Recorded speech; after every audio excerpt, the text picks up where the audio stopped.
the evening. Sorry for the TPK. Let's go. Come on in, join the show, take a seat, grab a hoe, kick your feet up on the desk, man, cause we about to roll, play some D&D, baby. We ain't nothing but mammals, and yes, we do it like they do on the Discovery Channel. We got people wild shaping, barbarians raging, Goop trying to gobble cause goblins are fucking cannibals. This is Dungeons and Dragons with lots of drunken asses, so send your kids to their room, break out the secret stashes. No discussion about what's fair and right, this is us living life by a paradise.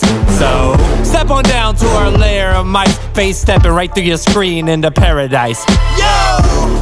This is paradise. Nothing's off limits in our paradise. It's a fucking D&D. This is paradise. Nothing's off limits in our paradise. Going as far as you can see. This is paradise. Nothing's off limits in our paradise. Fucking all the succubies.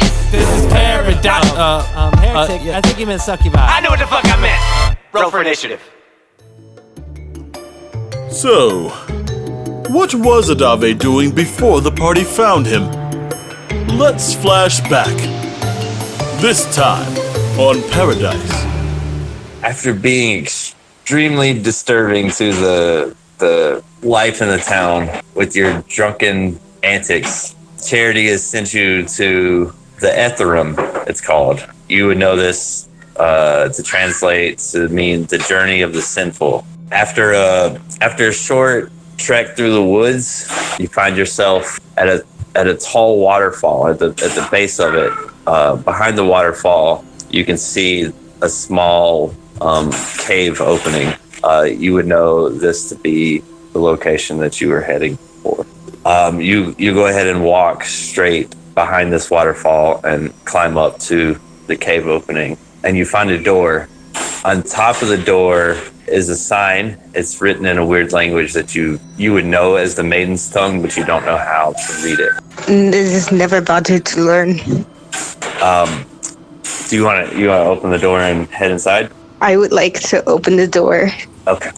As you enter this 30-foot long by 50-foot wide stone room, seems to be a small sanctuary. The ceiling's pretty low. It's only about 7 feet high.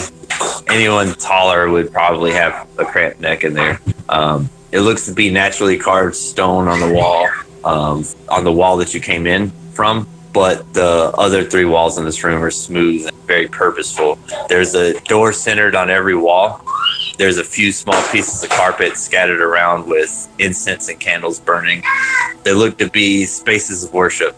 There's a rack of religious gowns on the farthest wall, as well as a basket filled with like peasant clothes and old gear, old armor.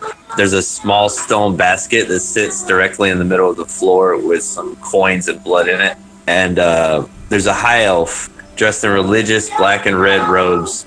He's just kind of picking up laundry and bringing it to the next room. And he sees you standing there and he says, come on in, my dear. Feel free to pray before you start your journey. I kind of stand there a little bit, like having it register, and he goes, oh yeah, that's what I came in here for. Right. Right. Okay. I'll leave you to your devices then, I guess. Yeah. Leave me to my devices. What are my devices? Sure. So he opens a door to your right. It'd be on the east side of the room. You're heading south. So he opens the door to your right, and you can see like the line of furnaces with coal burning. And he shuts the door behind him, and that's all you saw. And you're just left in this room by yourself. My guess is to pray and meditate before you go on this scary journey.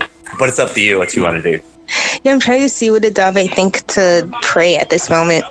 He does go over and he does assume to the position of what he usually does for his morning rituals. So as you're doing that, you suddenly feel this spiritual energy pass over you and kind of through your ears and eyes. And you feel sort of strange. You feel like it's sort of messing with your psyche a little bit. And then as it exits, you feel normal again, but you feel like you've learned from this experience. So right on your on your sheet that you now know the maiden's tongue as a language. Interesting. Oh, I probably should also specify what Adavei's morning ritual is. Oh yeah, go for it.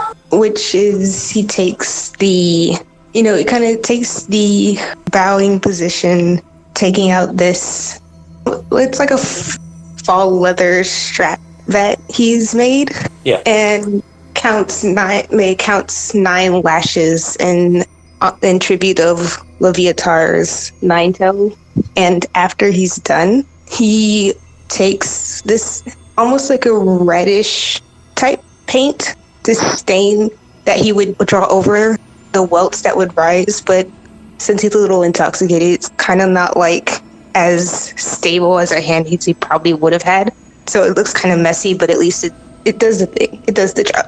And he'll keep it there for like the rest of the day. After you're done praying and you learn this new language, you see there's a door to your left, door to your right, and a door straight ahead. The door straight ahead has a sign above it.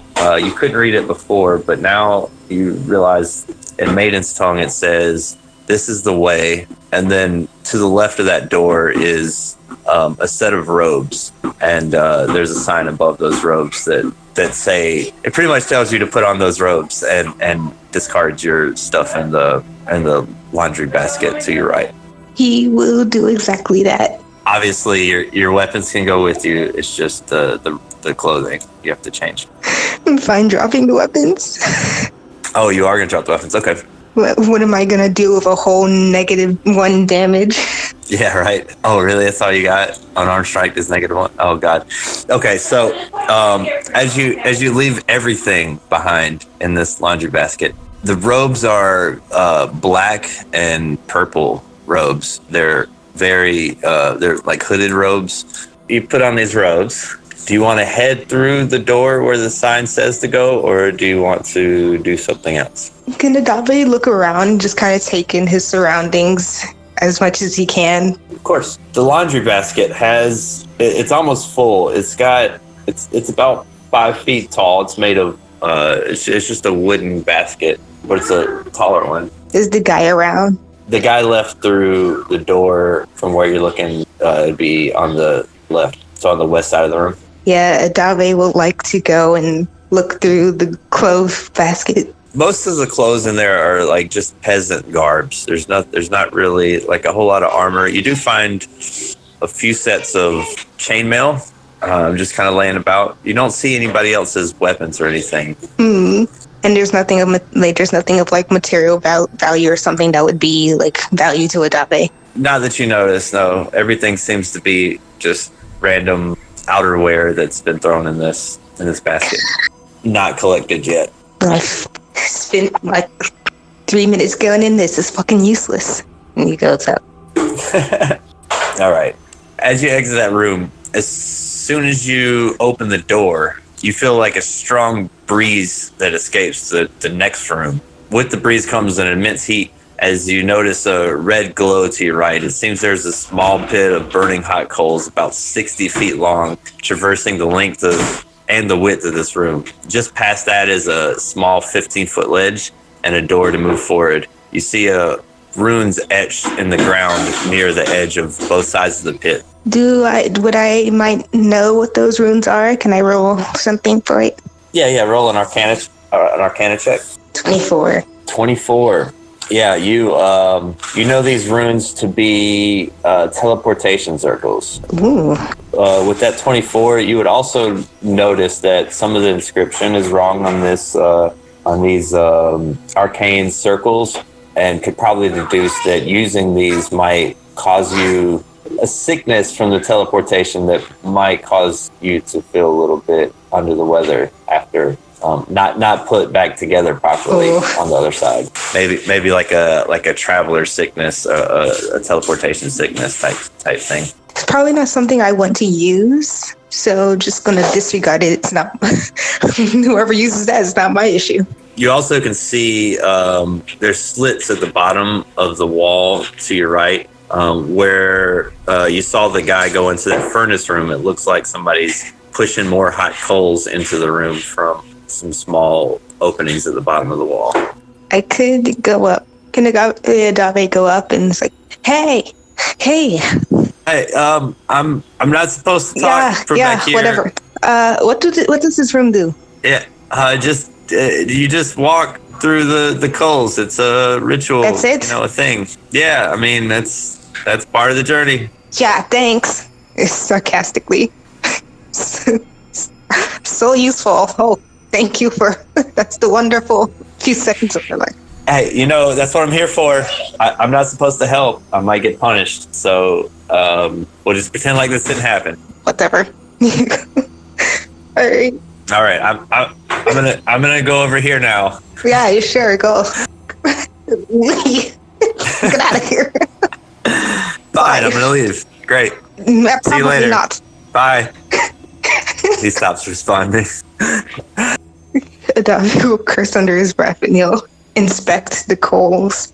Oh, they look manageable, but still pretty hot. You, with your footed self, might be able to cross without any issue. You brought pain upon yourself in similar ways before. You don't think that this is going to be that big of a deal. All right, so with that, I'm going to go ahead and jaywalk on those coals. All right, jaywalk.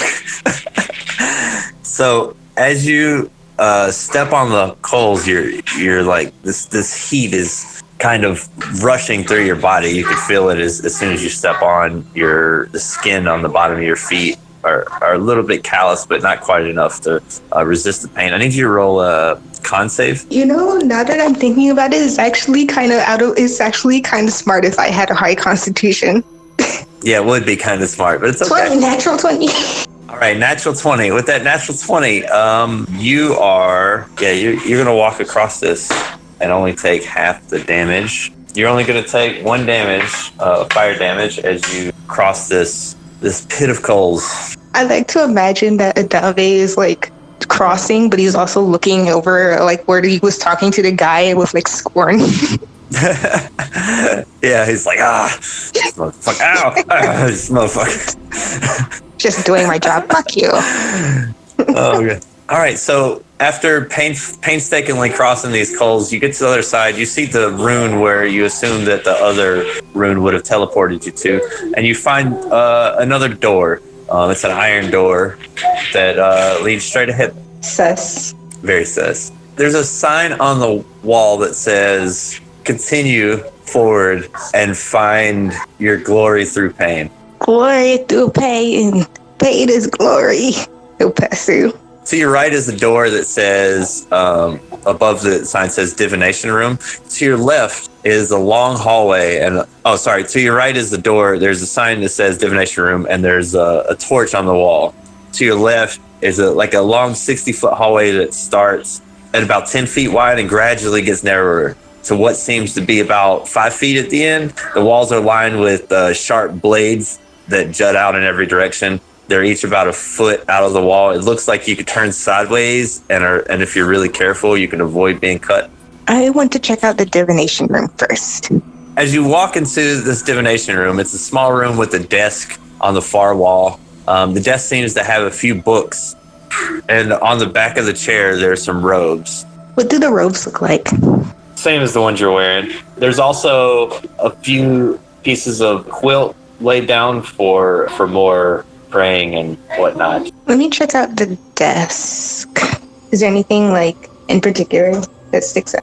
Yeah. So on the desk there are 3 books. One is a tome with a tongue. It's a thick leather bound book that has like this dissected tongue pinned to the front cover. Spicy. The rest of the books seem to be just like spell books of some sort. Well, obviously, you got to check out the most interesting one. Give me that tongue book. What that mouth do? Okay, so as you open this book and start flipping through, the first few pages are indecipherable writings. As you flip further, you see a few scrolls of, one is comprehend languages, another is identify, another is legend lore, and truth seeking. The rest of the book seems to be empty. I want to take that identify spell. Okay, so you're just going to rip that out? Just straight out of the book. All right. As you fold that up and place it in in the pocket in your robes. It's a big pocket, by the way. It's your whole like 2 hands could fit in it. It's huge. Everything is really baggy that you're wearing. That seems to be all that's in this room. So Adavei's going to close the tongues book, and he's going to look over at the other 2 books. They're spell books, you said, right? Yeah. I'm going to take one.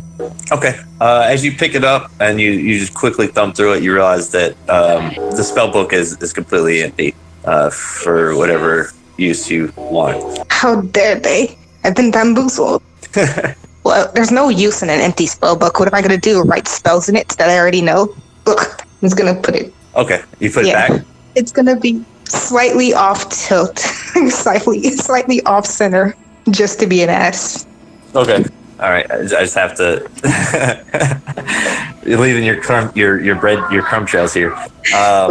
It's like you gotta know. Like some people have like the OCD, and it's like you have these books perfectly set, just that one. Oh, there is a quill there and some ink if you want to write in the book. So Adavei's gonna draw a picture, and he's going to make it look all cryptic. He's gonna draw it in undercommon. He's gonna like write a whole bunch of sigils and stuff, and make it like really, really cryptic. But translated, it just says dumbass and just a whole bunch of nonsense. Okay, so it says dumbass, and then what's the picture? Are you just writing stuff, or are you drawing stuff? It's a writing and a drawing. The picture is just gonna be a donkey and scripture and undercommon. A donkey with a dunce cap. Yeah. Yeah. And the rest of it is just going to look like super, super serious arcane stuff. Okay, so just a bunch of sigils and runes. Mm-hmm. And then the word dumbass. How many pages? Just on one page? Just one. Okay. And that takes you about 10 minutes. 10 minutes of just rough sketching stuff and just bored at this point. He's laughing to himself. Trying to delay the oncoming pain that you're going to have to deal with. You're just like stalling for time at this point. Yeah. It's like, I don't want to do this. I'd rather just draw. I don't want to be here. Don't want to be here. I'd rather be back at the casino with the stupid, dumb twin sisters. The one with the really nice rat.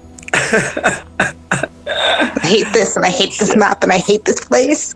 You very much do know this to be a place that people are sent as a punishment, but you do know that the people that have completed this journey have came out changed and very exalted by other individuals in the cult, because not very many people do make it out.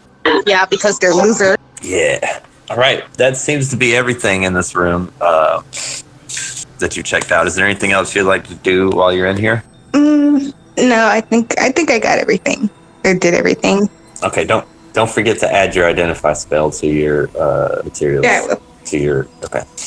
As you exit this room and head back into the hallway, you're confronted again with this everly increasing, narrowing hallway. That's an oxymoron. Everly decreasing, narrowing hallway. That's redundant. A narrowing hallway. Take your time. With blades on the wall. Yeah. Okay.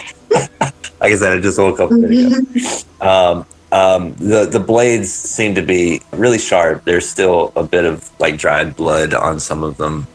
It seems like nobody's passed through here in a few hours, long enough for the blood to have dried. Oh, well, here comes the bread and butter of this never late job. As you turn sideways and gingerly make your way forward, can you roll a dex save for every 15 feet? So we're going to start 5, 10, 15. We're going to start with the first one. I don't have Discord up, so tell me. 20. A natural 20. 20 does it. All right. So you it's pretty wide at this point, so it's not hard to really get through. You turn sideways and just kind of walk your way through nonchalant like. You make a roll for the next 15 feet. It will be an 11. As this gets narrower, you're turned sideways, but the blades are inches from you at this point. I would say maybe 3 or 4 inches on both sides of you. The passageway is about 7 feet. I'm trying to do math in my head. It's about 7 feet wide. You kind of lose your balance a little bit, and one of them slices into you and does 5 slashing damage as it as it cuts right into your shoulder. Yikes. All right, so now you're met with the final portion of this. You are almost cleared. You're about 15 feet away, but it's more narrow than you've seen. It looks like there's no way through without taking some sort of damage. Do you want to roll a dex on that? A 15. A 15 does not cut it as you are slashed. This time it cuts into your face and leaves a nice scar. You only take 2 damage, though. Adavei will hiss and kind of rub at the slash. Like, is it like across the cheek or like where is it? Right across the cheek, from your cheekbone all the way to your ear. Ooh. And as soon as you get through, you feel sort of relieved that you didn't take more damage than you needed to going through there. You do see a door heading out of this room. Adavei will kind of just rub at the cut and continue on. As you rub your face and kind of hold your hand over in pain, you're holding your hand there to kind of stop the bleeding, and it stops pretty quickly and starts to dry up. You notice as soon as you go through this door, you notice there's another door to your right and there's a wall to your left. As soon as you exit the hallway, you can faintly see like some cells, some metal cages, but you're not sure how far because you haven't made it completely around this wall. Do you want to check out the door to your right, or do you keep going through? The curious side of me wants to check out the door to the right, but I know that Adavei is probably really sick of this and just wants to go lay down and just sleep for a little bit. So he's going to press straight on. All right. As you come around the corner, you hear violently loud screams. You're looking to the south, but the sound's coming from the east. So you look to the left, and you hear somebody screaming, followed by like this electric lashing noise. And you hear this guy say, "Please, Levitar, forgive me for my sins. I've failed you." And you hear like a deep voice respond, and he says, "My son, you are forgiven by her. Please continue on your journey." You notice this room is filled with holding cells all the way across. It's 30, 60, it's about 120 feet across. And on each side, there's holding cells. Most of the cages are open. There's a few filled with sleeping prisoners. And you watch as a medium-sized tiefling man sends a battered young human on his way opposite you as he notices you there, and he says, "I see you're here for your lashes." I suppose. And he has in both of his hands, he has what looks like to be a whip, but there's no whip coming from it. And as soon as you say "I suppose," he kind of holds them up, and this electric energy kind of protrudes out of it and turns into a whip with like a purple hue. It's almost like a lightsaber, but a whip style lightsaber. And he says, "All right, oh well then, come with me." There's like, Adavei's had lashings before, but I don't think he's ever had lashings from an electric lightsaber. Correct. So he's kind of nervous about it. He's kind of like, it's like the fight or flight response. You can see it in his eyes. Does he freak out, or does he continue on as a strong patron of Leviatar? He continues on, but you can see it in his face. That's fair. You walk past all these cages and to a door on your right. It's a double door. As it opens up, you find yourself in this large torture chamber-like room. It's filled with tons of bloodstains on the ground, a few dozen stocks, and a few dozen stretching tables. A few people are locked into the stocks. They look to be bruised and lashed pretty bad. There's a few bodies amongst the stretchers. They've been physically deformed to the point that they don't even look like humanoids anymore. None of them look to be alive, much less conscious. As he opens one of the stocks and says, "All right, then, in you go." Oh, wait! I think maybe we could. Come on, it'll be quick. We'll get this over. I'm sort of thinking, like, maybe. Hey, you see these other people? If you want to end up like them, you can resist. Otherwise, let's do it. Let's get over with. Oh, sweet Jesus! Remnants of spankings as a kid. I'm like thinking of like, it's like you're standing in the shower and your mom's like, come on, let's go. Do I really have to do this? I don't. I could do maybe alternatives. And like Adavi's slowly backing up. Come on now. Come on. I'm a weak man. He has some really devilish horns, and he has this really sadistic, evil look on his face. You're definitely tempted not to distrust this man, otherwise things might get very bad. I can roll an intimidation if you'd like, otherwise you can go forward with your actions. You want me to roll an intimidation? It's gonna have to be an intimidation.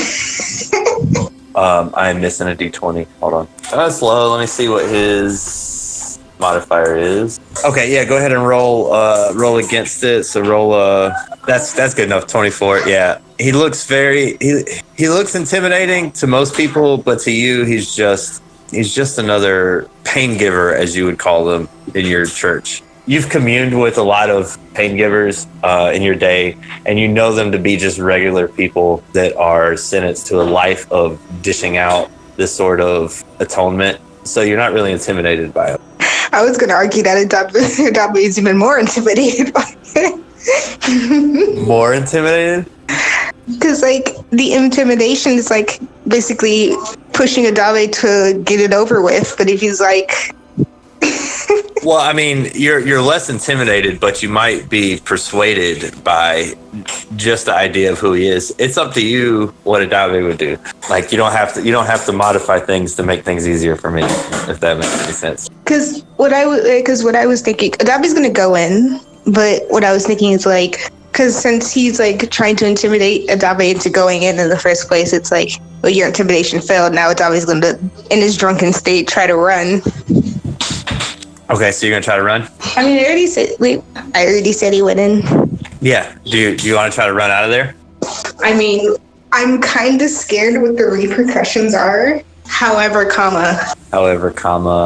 yeah, this is what I would say that maybe he's not thinking as clearly. So, just big red scary man with electric thing that I've never seen before is going to make me into one of those guys. Yep. Ouchie. All right, you in fear for the pain that's going to be caused and possibly your life, flee through the double doors. So I would say Adavei's a coward. Yeah, and immediately you're met with a choice. Do you head left back through the way you came, or do you head right through the unknown? There, you see to your right, there's doors. Straight ahead, there looks to be more cages and another pathway to the right as well. Adavei will, because back there is more pain. Correct. But back there also is the way that he knows how to get out. Correct. I guess he really wouldn't be thinking about it. He'd go back the way he came. Just backtrack to the entire. What's your move speed? 30. I would assume you're gonna run, dash. Yeah, I'm gonna dash that 60. 65. Okay. Like, even going through the spikes, he doesn't care about not getting... All right, so I'm going to go ahead and have you roll initiative. I'm going to let you start the run, but then you're going to roll initiative. So he's got a 10, you've got a 5. Okay. Got a 5. As you, oh God, this is good. As you're running, you approach the hallway, and just before you turn right, suddenly right in front of you appears this man blocking your way through this passage. Where do you think you're going? And he does not have an action to reach out and grab you, but I wish he would. But it's your turn. That's his full action. Adavei will cast command. Drop. Leave me alone. Don't touch me. It's going to be 18. Oh, you should know better. That doesn't work on pain givers. Adavei is going to turn and run away. The opposite direction he just went. He just came from. Yeah. You can't use your dash because you used an action. So 5, 10, 15, 20, 25, 30. As he just stands. Would that leave his... what's up? Would that leave his square? He was not within 5 feet of you. He kind of teleported the full 60 feet, which would have been 10 feet ahead of you. So. But he's going to go towards back where he came from, towards the door. Well, as far as he can make it towards the door. All right, so you barely make it halfway across this room, and he's going to cast blindness, deafness on you. Oh, All right, make a con save. 15? 15 meets it, beats it. So yeah, you manage to close your eyes, and the light dissipates before it blinds you. Him, out of his being annoyed, he's going to use Searing Smite. Oh no. As you see his weapon's aura, it's purple. Both of his whips are purple, just this really bright purple energy. But all of a sudden, there seems to be this white spiritual flame coming from them, and he teleports into your bubble, and he says, "Now you done fucked up." And that's the end of his turn. Oh wait, did he? Oh. Within 5 feet of you now. Ooh. You know what I'm gonna do? Yes. Adave's gonna cast darkness. Oh shit. Adave will run in the direction that he was facing, which was towards the... Yeah, as you do this, as the magical darkness casts, the only thing you can see is the light from his sabers. It doesn't illuminate any objects around. All you see is these floating electric whips as you run. How far? You run 30, right? Yeah. Yeah, you totally managed to get away. He has no idea where you're at this moment. All you can see is the purple light from his weapons and the white flame protruding, but you don't see his figure. Everything else seems to be dark. You haven't quite got out of the radius of your magical darkness. What's the radius on that again? Is it 20 feet? Wait, it's a 15. It's a 15 yeah, feet. you're out of it. You're out of it. So you can still see him. You can still see the sabers in this darkness. It looks kind of like a black hole just kind of in the middle of the room. You can see the rest of the room. You see a door straight ahead, but you can't really tell where he's at besides where the sabers are that you saw. Adave will use that as leeway to book it. Really not trying to get electric whip today. I don't want the electric chair. Yeah. So you you make it to the door with your first 30. Do you want to open it and then dash through, or? Yes. As you open it and you use the rest of your action to dash, you see a sort of like a green glow in this place. There's a wall directly to your left and an opening. It's sort of like a room with like a 10-foot opening straight ahead, and a figure laying on the ground. It's quite large. It looks like a golem, but it's dead, it seems, and it looks to be stitched together. Oh no, with stone. I am hoping. No, it's very fleshy. The door behind you slams shut, and all you're left with is this dim green aura. And what looks like ahead is multiple directions to go. You're not sure. There's a way to your south. There's a way north. There's a way south. There's a way to the east and up, and there's a way to the east and down. Oh man! The green aura seems to be coming from. I will use that. Adave will follow that. Okay. As you move forward, you can hear his voice kind of emanate in your own head as he says, "Right where you belong." As you approach this green aura, and you see this small cage on the ground, and it's bolted down to this stone ground. Inside the cage seems to be this really bright, glowing green jar. It looks like there's some sort of specter inside, some sort of ghost just kind of trapped in this jar. You look to your left, and you see a small room with 4 doors. And then there's beside that, there's a path heading north. To your east, there is another path. It looks to curve to the right, which would be your south. The south path looks like it curves around, right? Correct. And there's also the direction you came from. If you look back, you kind of curved around this wall to get to where you're at. But there's a path straight south as well. And there's a small room there with 1 door beside that path. And I'm not giving maps because there would be no way you'd be able to memorize this. So I'm just going to try to describe it the best I can. Everything is very bland, and it all looks the same. Like everything looks like it's made of the same stone. There's not really many landmarks besides this green glow in the middle. it's gonna be like, I'm scared one of these passageways is gonna lead to a dead end, and I feel like it's gonna be the obvious one. So, let me recap. You have a room with 4 doors. You have a path to your north. You have a path to your east, and you have another path to your south. And then also south is the way you came in, and also south is another small room. Adavei is gonna go north. As you pass the room with 4 doors, the jars to your right, you come up, you peek around to the left. There's a door that heads some way. You're not sure. And then to your right is, it seems to be just more corridors. Those corridors seem to head north. Can I peek in the door? Trust the door? Maybe don't trust the door. I'm scared. You walk to the door. Do you want to peek? Yeah, peek into the door. As you peek into the door, you try to, and it seems to be locked. You're not sure where this leads. When suddenly, oh no, the entire place seems to fill with magical darkness. Oh no.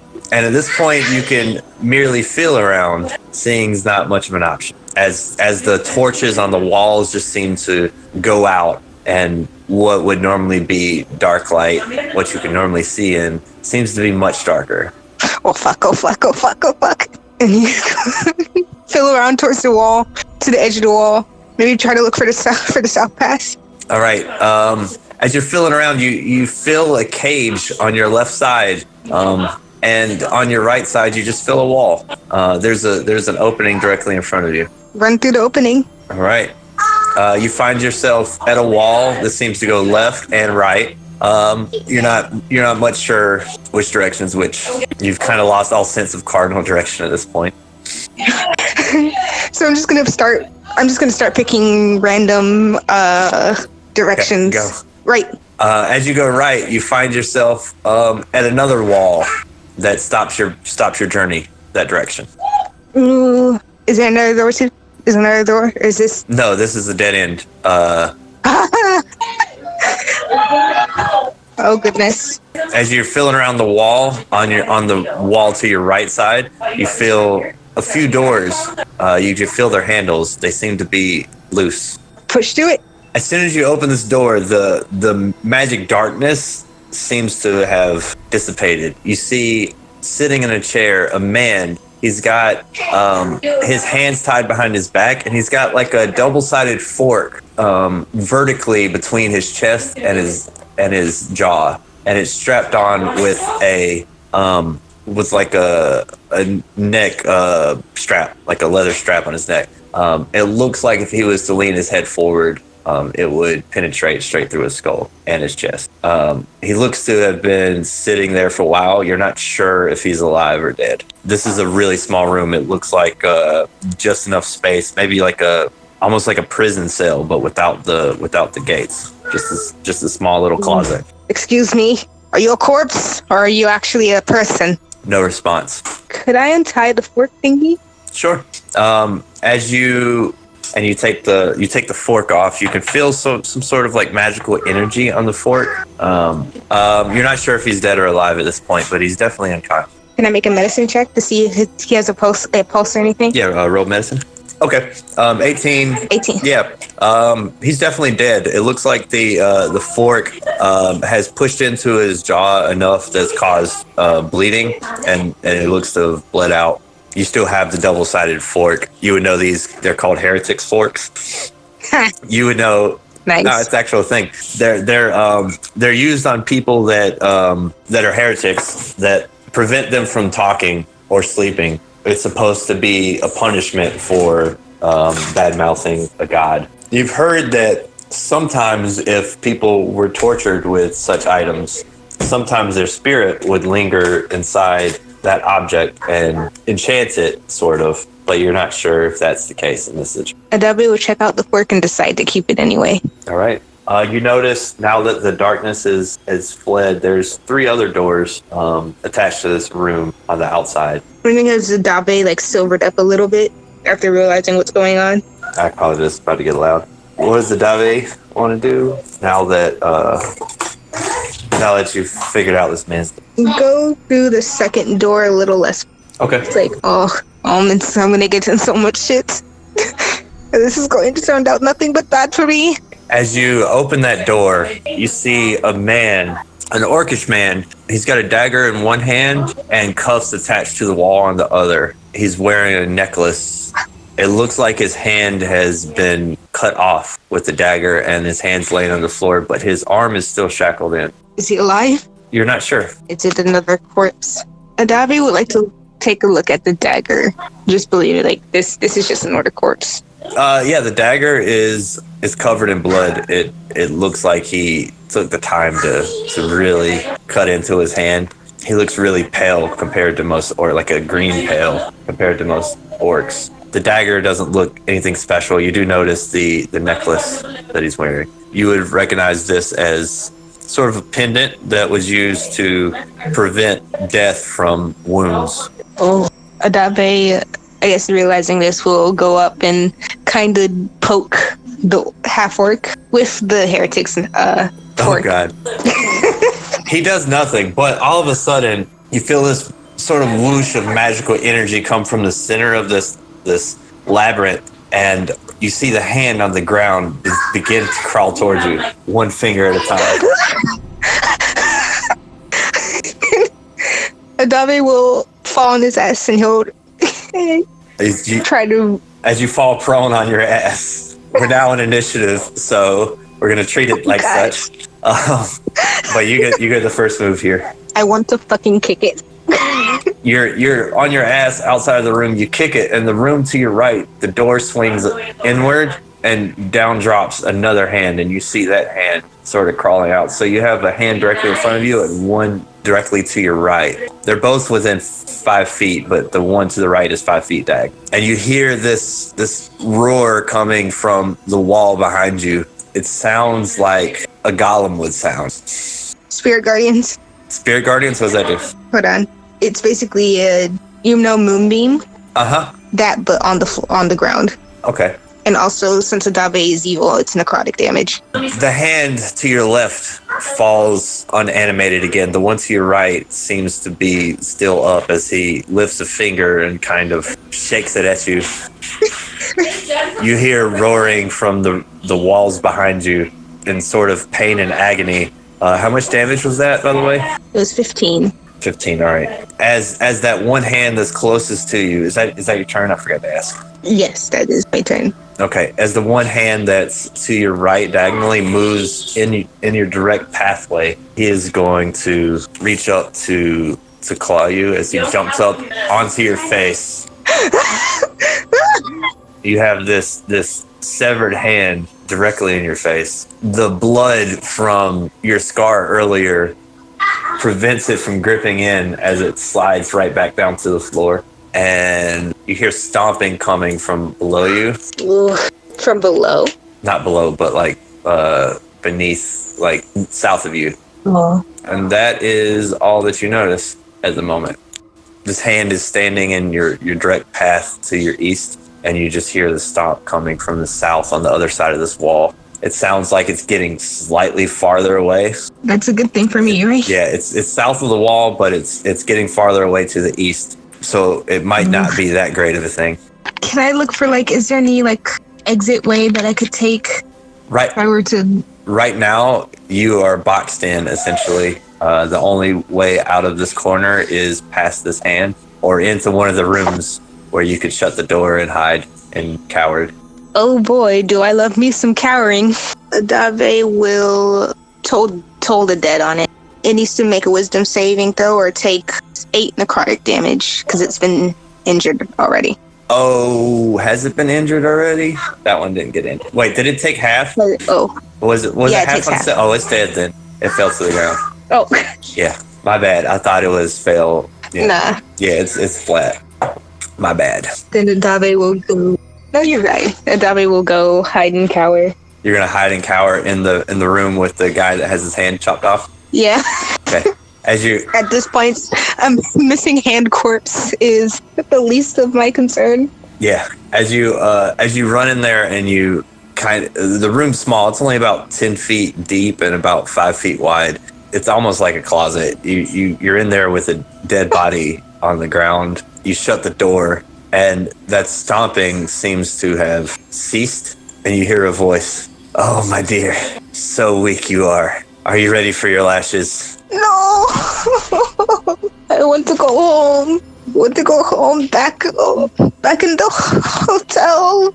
I hate to say it, but I actually miss those bumbling. I miss those bumbly fucks. As the door slings open, you see the tiefling. No time for mourning. You shall repent. And he holds out both of his whips, and he reaches down. He puts one whip in his right hand, so he's got two in his right hand, and he takes his left hand, and he slips the guy's arm out of that shackle, and he places yours in it. Do you want to roll a grapple check, or are you resistant? Or not resistant? Adavei at this point, like, it's kind of pathetic. Like, he's shaking. There's tears, and he just, it's like, I might as well just get it over with. I could go home and possibly die and maybe do something. All right. As he shackles you into the wall, you're laying on top of this dead body. He grabs both of his whips, and I'm not going to roll to hit because it's an obvious hit. He doesn't swing with all of his might, but he does attack you with those. It's going to do 6 slashing. It's going to do 4 force damage, as you could feel the force from this blade or this whip just kind of push you farther into the ground. Ooh. He takes his other one. Again, as it hits your back, you take 2 slashing damage and 1 force damage as you're pushed farther into the ground. And he says, I'm afraid lashes aren't enough for such a defiant person. He puts the necklace around your head, hands you the knife, and walks away. Oh wait. Oh no. Does this mean Adavei actually has to cut off his own hand? I'm not saying nothing. You gotta figure it out. Oh, I'm 100% for this. I'm 100% for this. Are you gonna do it? Oh, hell yeah. After, I'd imagine, after a few. What's your hit points at right now? 8. I have 8 hit points.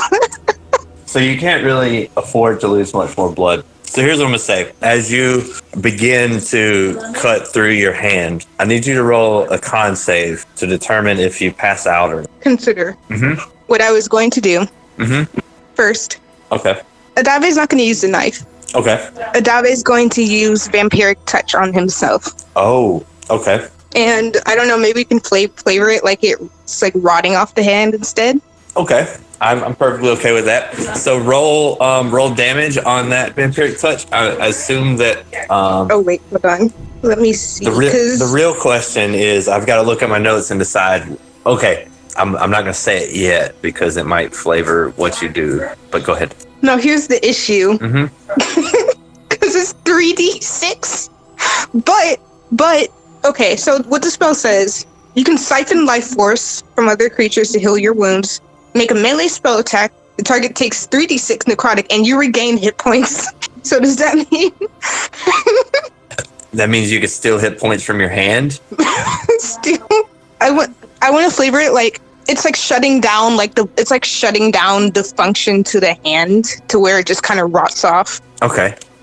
So your hand just, you see like this black energy leave your left hand as your right hand begins to look very, it just really rotten. The skin starting to decay, the muscles starting to fall off. You can see the bones still kind of holding it attached. You probably would have to like rip that off, but the muscle just kind of has it fallen limp. I do need you to roll a con save to see if you pass out from this. All right, 14. 14 does not do it. You definitely pass out. Luckily for you, you have a pendant, and the pendant automatically stabilizes you when you die. However, if you get attacked after that, you have to start making death saves. Ooh. So you're in this cell with a dead man with your hand rotting off, and that's the last thing you remember.